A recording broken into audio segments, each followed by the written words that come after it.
বাহ, আমাদের মাংসটা হয়ে গেছে, মানে কালো ভুনাটা হয়ে গেছে। কালারটা দেখেন একেবারে ব্ল্যাক হয়ে গেছে মাংসটা। দেখেন একেবারে আঙুলের সাথে ছুটে আসতেছে।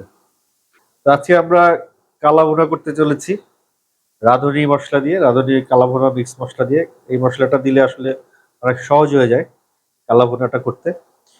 তো প্রথমে আমরা যে কালো ভুনার জন্য যে মাংসটা নিয়েছি সেটা ৩-৪ বার ধুয়ে পানিটা ছাড়িয়ে প্রায় ১.৫ কেজির মতো, ১ কেজি, সোয়া কেজির উপরে ১.৫ কেজির মতো মাংস নিয়েছি।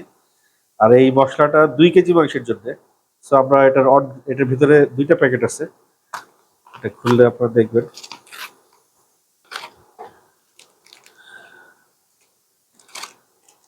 এই মশলাটা ছোট প্যাকেট যেটা, এটা দিব পরে। এটা হচ্ছে গিয়ে এই প্যাকেটের অর্ধেক দিব, যেহেতু ১ কেজির একটু উপরে আছে এখানে, এটা ২ কেজির জন্য। তো শুরুতে আমরা এটার সঙ্গে পেঁয়াজ দিয়ে দিচ্ছি ১ কাপের মতো। পেঁয়াজটা একটু বেশি দেওয়ার চেষ্টা করবেন।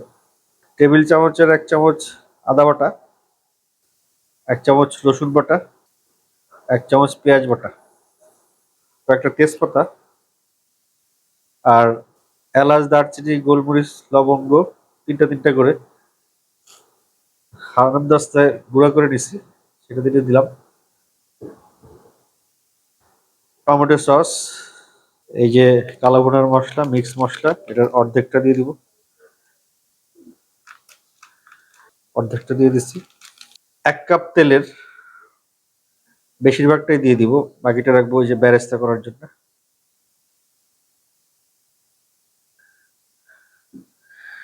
এবার এটা ভালো করে মাখাবো। মাখানোটা একটু ভালো করে করতে হবে যাতে মশলাটা সুন্দর করে সব মাংসে প্রপারলি মিশে যায়। দিয়ে দিচ্ছি স্বাদ মতো লবণ। অবশ্যই কালা ভুনাটা সরিষার তেল দিয়ে রাঁধবেন, ১ নাম্বার ইস্যু। ২ নম্বর ইস্যু হচ্ছে গিয়ে এই মশলাটা পরিমাণ মতো দিতে হবে, খুব বেশি বা কম দিলে ঝামেলা হয়ে যাবে। অলরেডি একটা স্মেল চলে আসছে মশলা দেওয়ার কারণে। এখন এটার সঙ্গে আমরা একটু গরম পানি অ্যাড করে চুলায় কষাবো। আমরা মিক্স মশলার পরেও একটু মরিচের গুঁড়ো দিয়ে দিলাম, আমরা একটু বেশি ঝাল খাবো বলে।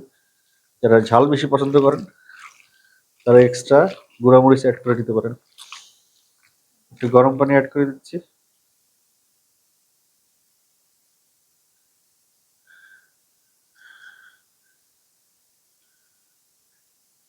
এখন আমরা এটাকে কষাবো, অনেকক্ষণ কষাইতে হবে। প্রথম দিকে একটু জাল, ফ্লেমটা একটু বেশি থাকবে, তারপরে অল্প আছে এটাকে কষাইতে হবে। তো প্রথম আমরা ১০ মিনিট ফ্লেমটা বাড়ায় রাখবো। সয়া সসটা দিতে ভুলে গেছিলাম, ২ টেবিল চামচ সয়া সস দিয়ে দিচ্ছি। মাংসটা তাড়াতাড়ি সেদ্ধ হবে, ভালো করে আবার এটাকে নেড়ে চেড়ে দিই।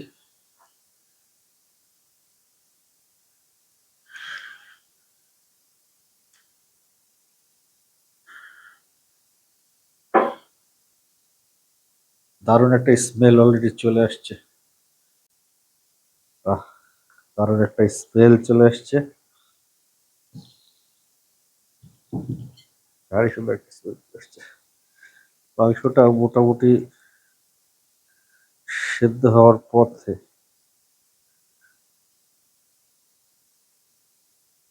আর একটু পানি দিব, এবার সেদ্ধ হয়ে যাবে মাংস। আমরা কিন্তু বারবার এটাকে নেড়ে চেড়ে দিছি, একটু পরপরই এটাকে নেড়ে চেড়ে দিতে হয়। যত নাড়বেন তত কালো হবে, তত তাড়াতাড়ি হবে, তত পুরো মানে সবগুলো মাংসের মধ্যে মশলাটা ঠিকঠাক মতো মিশবে। অলরেডি কিন্তু একটা কালো কালো ভাব চলে আসছে, আরো কালো হয়ে যাবে এটা। এই অবস্থা আমরা আরেকবার পানি দিব, মাংস সেদ্ধ হওয়া পর্যন্ত এরকম পানি দিতে হবে, ১ বার বা ২ বার, যার যতটুকু লাগে। আমরা গরম পানি অ্যাড করে দিচ্ছি। গ্রেভিটা অলরেডি বের হয়ে গেছে, দারুণ একটা গ্রেভি হয়েছে। আমরা আরেকবার যখন আরেকটা বলক আসার পর আমরা ওই আরেকটা যে মশলা ছিল ওই মশলাটা দিব। কালাভুনার মশলার সঙ্গে রাঁধুনির আরেক প্যাকেট মশলা ছিল, এটার হাফ দিয়ে দিব, যেহেতু ওইটার হাফ দিছি এটারও হাফ দিয়ে দিব। এটা আছেই 1 টেবিল চামচের মতো। অবশ্যই অবশ্যই লো ফ্লেমে থাকবে, আপনারা খেয়াল রাখবেন, ফ্লেম কিন্তু বাড়ানো যাবে না।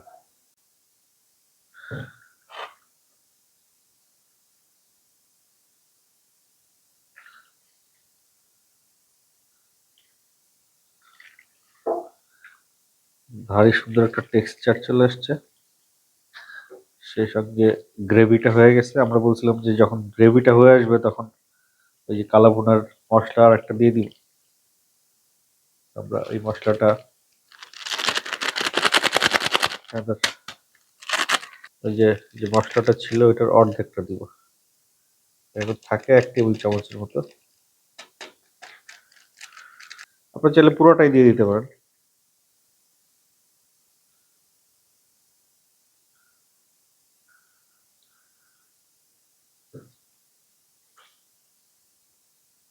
এবার আমরা ফোড়নটা রেডি করব। এটা নামায় রেখে ওই যে তেলটা আমি আলাদা করে রেখেছিলাম ফোড়নের জন্য, তেলটা দিয়ে দিলাম। আমরা এখন মাংসের ফোড়নটা রেডি করবো, এটা খুব ইম্পর্টেন্ট একটা স্টেপ। আমরা প্রায় 1 কাপের মতো পেঁয়াজ দিয়ে দিয়েছি। এই পেঁয়াজটা আমরা একেবারে ওই যে বেরেস্তার মতো ইয়ে করব না, লাল করব না, একটু হালকা পিঙ্কিশ হলেই আমরা এটা রেডি করে ফেলবো, মানে নরম করে নিব আর কি পেঁয়াজটা। 1 টেবিল চামচ আদার কুচি, 1 টেবিল চামচ রসুনের কুচি। এই অবস্থায় আমরা 8-10টা শুকনো মরিচ দিয়ে দিচ্ছি।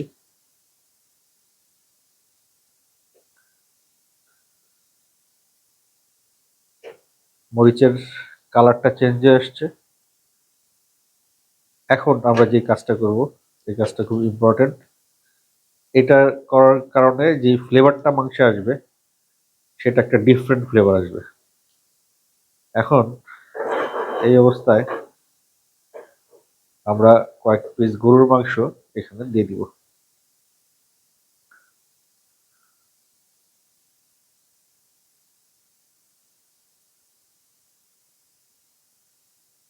ফ্লেভারটা খুব ভালোভাবে ঢুকবে মাংসে,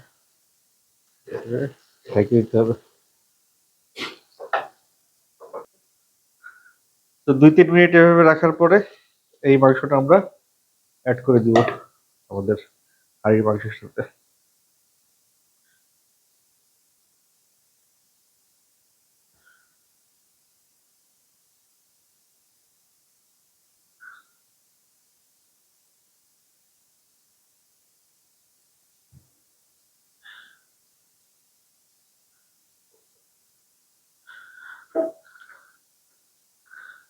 তো ফাইনালি আপনারা এটাকে আবার কষাবেন যতক্ষণ পর্যন্ত কালো না হয়ে আসে।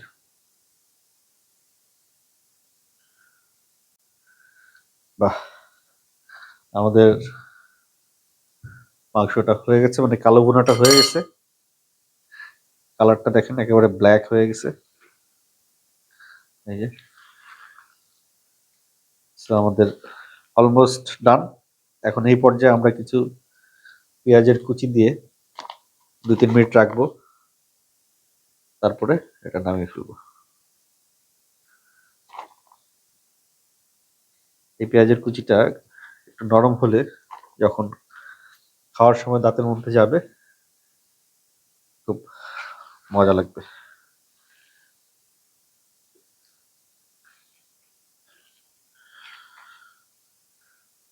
আসছি 3 মিনিট পরে। গরুর কালো ভুনা দিয়ে গরম ভাত, হ্যাঁ,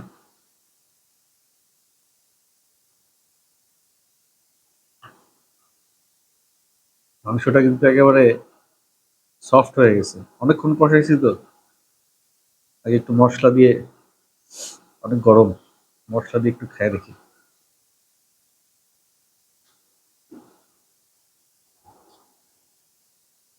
হুম, অসাধারণ। মশলার ডেন্সিটিটা একটু ঘন, মানে খুব যে ওয়েটই তা না, একটু হালকা ড্রাই, বেশি ওয়েট না, যার কারণে এটা একটা আলাদা স্বাদ দিচ্ছে মুখে। হুম, মাংসটা দেখেন একেবারে আঙুলের সাথে ছুটে আসতেছে।